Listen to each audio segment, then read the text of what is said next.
আসলে দেশটা এখন কিভাবে চলছে, কার ইশারায় চলছে, কে চালাচ্ছে, কার অধীনে আছে, আমরা কেউ বলতে পারি না।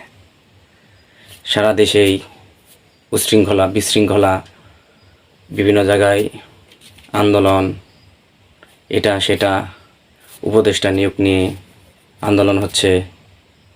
মানে যে যেভাবে পারছে তাদের ক্ষমতার দাপট, ক্ষমতা দেখাচ্ছে।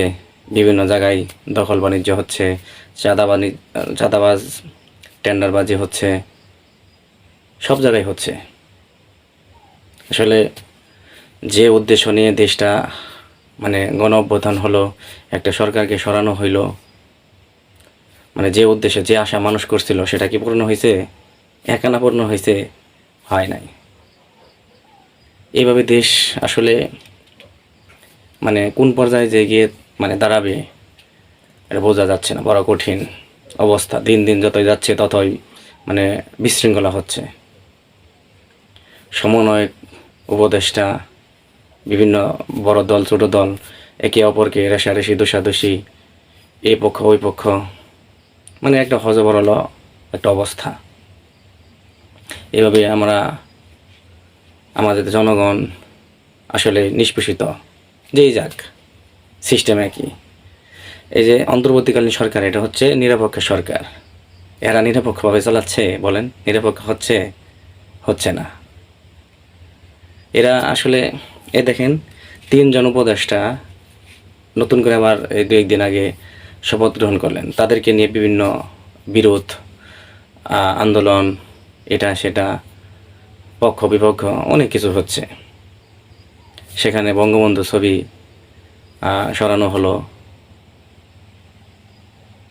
আবার তাদেরকে প্রশ্ন করলে বলে যে আমরা সরাই নাই, অফিসের বিভিন্ন কর্মকর্তা বা সহকারীরা বা যারা কাজ করে তারা সরাইছে। বঙ্গবন্ধুর ছবি আপনাদের হুকুম ছাড়া ওখান থেকে সরাইলে, এতদিন সরানো, এখন সরে গেছে। আমি বঙ্গবন্ধুর ছবি সরানো বা রাখার পক্ষে বিপক্ষে সেটা বলি না।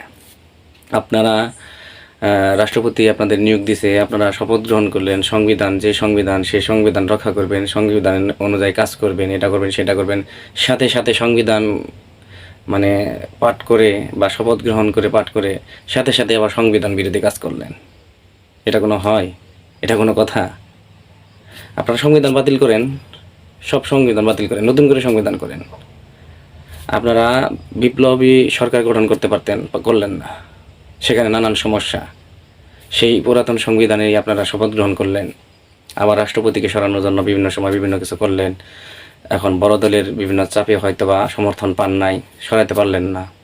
এখন বঙ্গবন্ধু ছবি সরানো নিয়ে যে গতকালকে রিজভী সাহেব বিএনপির, তিনি বলছিলেন যে বঙ্গবন্ধু ছবি সরানো উচিত হয়নি, এটা সেটা।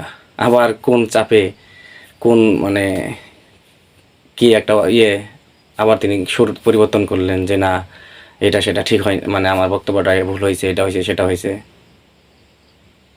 আপনারা সংবিধান অনুযায়ী শপথ গ্রহণ করলেন, সেই সংবিধান অনুযায়ী আপনারা সরকার গঠন করলেন, আবার সেই সংবিধান বিরোধী আপনারা কাজ করতেছেন। এটা সংবিধান বিরোধী কাজ কি? এটা অন্যায় না? বলেন। এটা শেখ হাসিনার বাপ বঙ্গবন্ধু দেখেই যে ওয়ালে ছবি টানানো হয় সেটা না। সরকারি বেসরকারি বিভিন্ন প্রতিষ্ঠানে বঙ্গবন্ধু ছবি থাকবে, এটা সংবিধানে আছে। আপনারা ওখান থেকে ছবি শর্ট করে সরাইয়া ফেলাইলেন, সংবিধান পরিবর্তন না করে। সংবিধান পরিবর্তন করার পরে করেন।